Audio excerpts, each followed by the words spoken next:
The harbor of Messina, Sicily, in the month of October 1347, was a place of salt-crusted wood and the rhythmic slapping sound of the Ionian Sea against stone piers. It was a gateway of commerce, a throat through which the riches of the East were swallowed by Europe. But on this morning, the air did not carry the usual scent of roasted coffee or drying fish.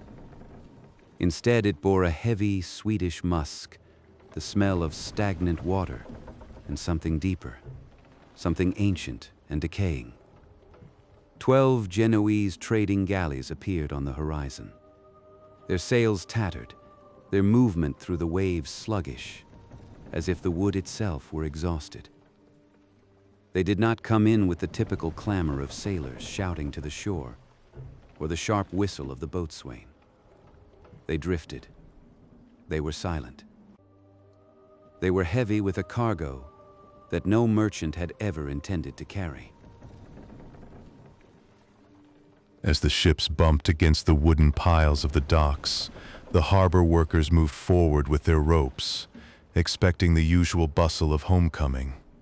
What they found instead was a stillness so profound it seemed to chill the warm Sicilian sun. When they climbed the gangplanks, the first thing they noticed was the lack of footsteps. The decks were littered with bodies. Men lay slumped over the tillers, their hands still frozen in the grip of the wood. Others were curled in the shadows of the masts, their faces contorted into masks of incomprehensible pain.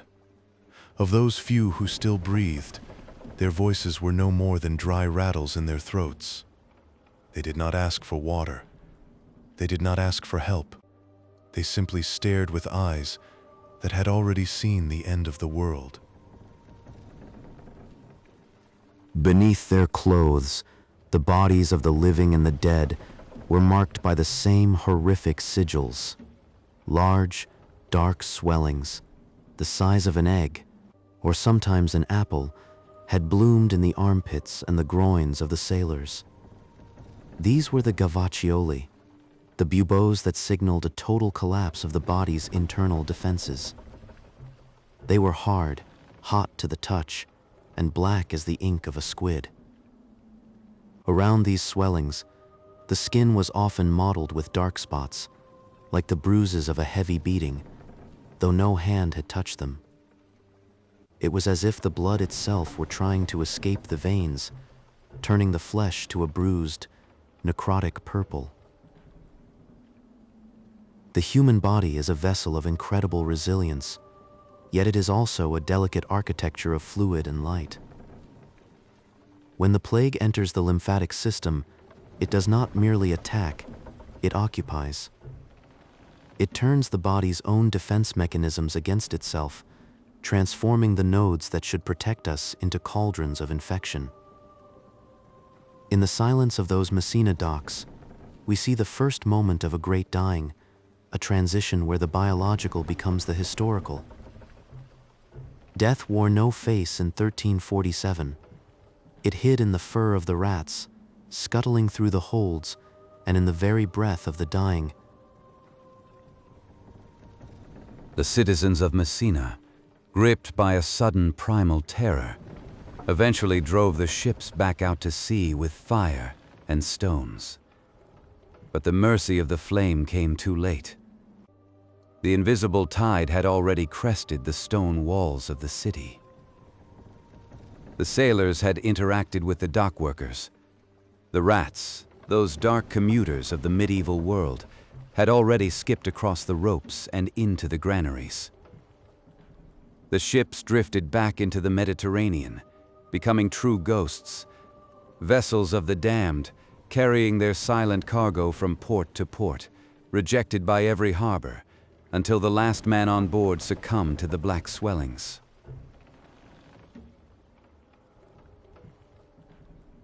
To understand the ghost ships of Messina, we must travel backward in time, leaving the salt air of the Mediterranean for the dry, biting winds of the Central Asian steppes.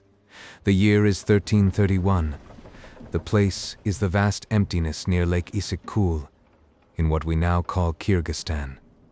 Here, the earth is hard and the horizon is a jagged line of mountains. For centuries, this region had been the cradle of a quiet, microscopic power. Deep in the burrows of the earth, among the marmots and the ground squirrels, a bacterium lived in a state of equilibrium. This was Yersinia pestis. Under normal circumstances, this bacterium stayed within the rodent populations of the East. But the 14th century was a time of shifting climates and trembling ecosystems. A period known as the Little Ice Age was beginning, and as the rains failed and the temperatures dropped, the rodents began to migrate. They moved closer to human settlements, seeking the warmth of the hearth and the security of the grain store. And with the rodents came their constant companions, the fleas, specifically Xenopsilla chaopes, the oriental rat flea. This flea is a masterpiece of evolutionary cruelty. Its body is flattened, allowing it to slip through the dense fur of a rat with ease. Its mouthparts are designed to saw through skin and find the warmth of a capillary. When a flea ingests the blood of a rat infected with Yersinia pestis, the bacteria do something remarkable.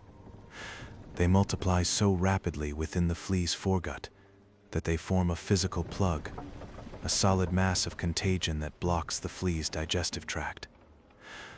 The flea, now unable to nourish itself, becomes desperately, maddeningly hungry. It bites again and again, but with every bite, it cannot swallow. Instead, it vomits the bacterial plug directly into the bloodstream of its host.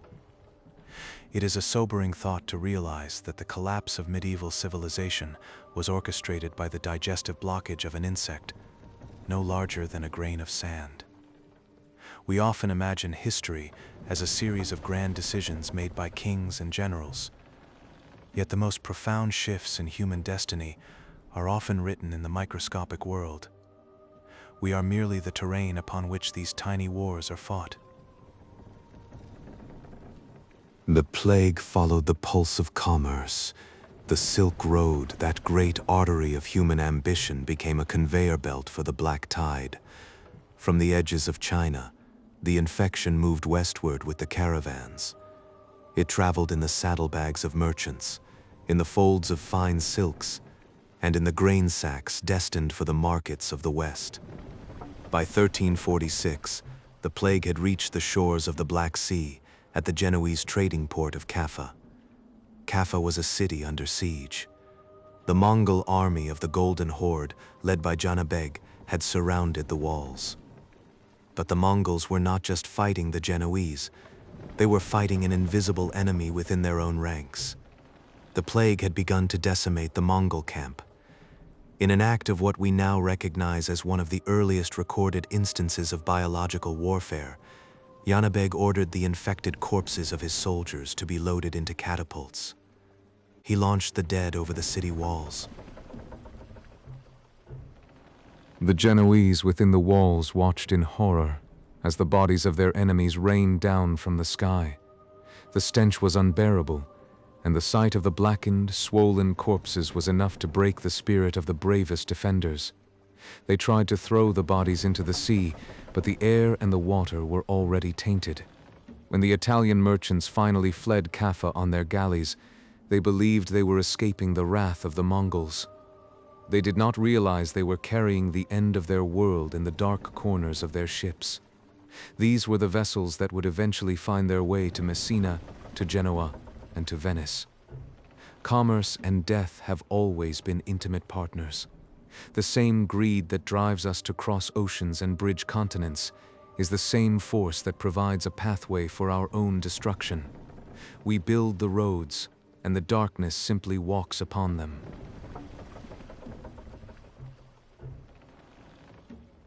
By the time the 14th century drew toward its close, the people of Europe began to understand that the air itself had become an enemy. In the great maritime Republic of Venice, the response was one of cold, calculated survival. Venice was a city built on water, a labyrinth of canals and bridges where isolation was both a defense and a curse. In 1348, as the plague began to consume the city, the Venetian authorities realized that the traditional methods of prayer and penance were failing. The gods were silent, but the state had to speak. They established a system that would change the map of the world. On the island of Santa Maria di Nazareth, they built a hospital for the infected. Because of a linguistic evolution from the name Nazareth, the island became known as Lazaretto. Here, the sick were taken to die in isolation, far from the healthy population. But the Venetians went further. They understood that the ghost ships, the vessels arriving from infected ports, were the source of the rot. They instituted a policy of Trentine, and later, Quarantina. Any ship arriving in Venice was required to anchor off the coast for 40 days before the crew or cargo could touch the shore. 40 days, a number chosen perhaps for its biblical significance, mirroring the 40 days and nights of the Great Flood, or the 40 days Jesus spent in the wilderness. It was a period of purgatory, a time for the invisible to become visible. If the crew survived 40 days of isolation, the ship was deemed safe. If they did not, the ship remained a tomb, drifting in the lagoon until it was burned or bleached by the sun. The Lazaretto Islands were places of profound sorrow. Imagine the sound of the water lapping against the stone walls of the Lazaretto, the only sound in a room filled with hundreds of people waiting for their bodies to betray them. To be sent to the island was often a death sentence. It was a geography of the excluded. The plague doctors would arrive, dressed in their heavy leather coats and their famous beaked masks. The beaks were stuffed with aromatic herbs, thyme, myrrh, camphor, to block the miasma, the bad air they believed carried the disease. We now know the masks did little to stop the bacteria, but they served another purpose. They transformed the doctor into something inhuman, a bird-like specter that stood between the living and the dead. The beaked mask is a reminder that in the face of absolute terror, we create rituals to distance ourselves from our own fragility. We mask the face of the healer when the face of the disease becomes too much to bear.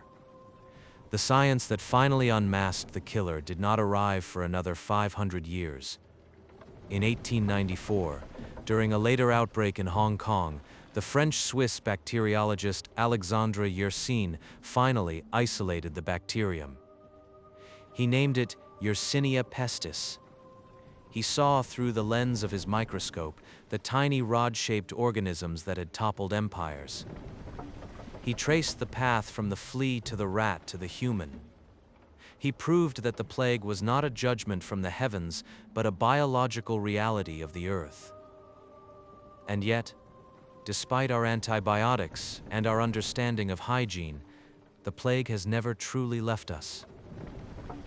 It remains in the soil of the American Southwest, in the mountains of Central Asia, and in the forests of Madagascar. It is a quiet tenant of the planet, waiting for the next shift in the climate, the next disruption of the ecosystem, the next path we build for it. The ghost ships of the 14th century were not merely vessels of wood and sail. They were messengers. They told us that we are all connected, that a merchant in Kaffa and a priest in England are part of the same breathing fabric. They reminded us that our mobility is our vulnerability. When we look out at the horizon today, we should remember the silence of those 12 ships in Messina. We should remember that history does not move in a straight line. It moves in waves, and the black tide is always just beyond the shore, waiting for the wind to change.